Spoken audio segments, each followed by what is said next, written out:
Hello, I'm Stan Copeland, the pastor of Lovers Lane United Methodist Church, where I've served for nearly 24 years. In fact, this year, 2022, will be my 24th year in service here.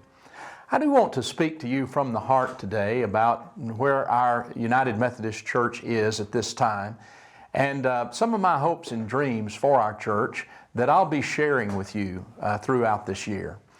I want to first say that I think that our ability to have a general conference that should have been in 2020, and then we hoped it'd be in 2021, is probably not even going to be able to be held in 2022.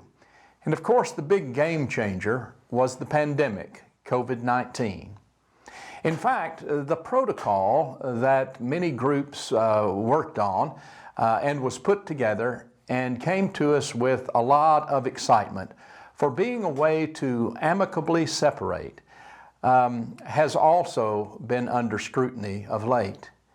In fact, all of the support came pre-COVID-19.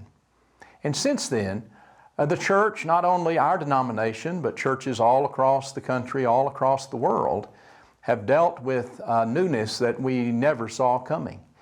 Some of our churches are looking at concerns related to their local missions primarily. And so not a lot of people in our pews are too concerned right now about General Conference 2022, whether we have it or not.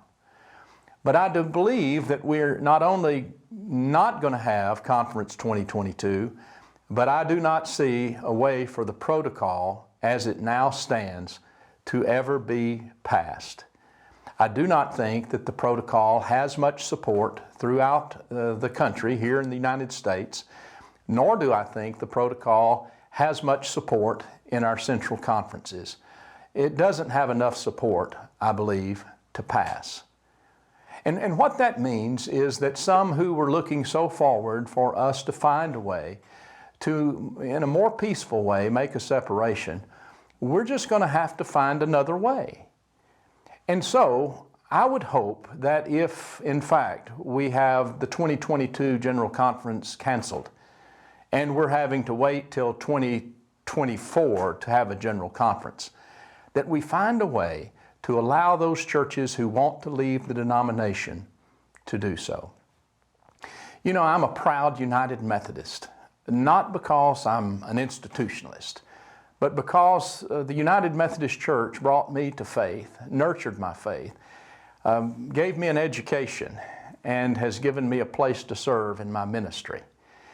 And you know, the other day when the tornadoes ripped across our country, and especially the damage that was done in Kentucky, I was listening to one of our national news broadcasts, and they were interviewing a man, and I could just nearly tell from the interview he was a United Methodist. And sure enough, he was from UMCOR. You know, one of our great ways to respond to disasters all over the world. And I thought, this is one reason I'm a United Methodist, because of the way that we together can pool our prayers, can pool our resources, can pool our efforts so that people who are hit by disasters can be served by our church. I love to be able to say to my local congregation, the apportionments we give go to spread the word of Jesus and the love of Jesus to people far beyond our local setting. Oh, for sure, there will be changes in our United Methodist denomination, and I look forward to those changes because a lot of what we've been doing for decades is simply antiquated.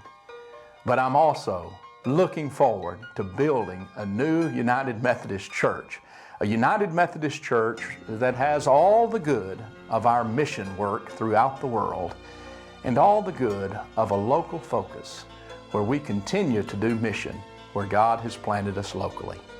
Thank you for viewing this video, and I hope to be sharing some more words from my heart about the United Methodist Church and how we will go forward into the future.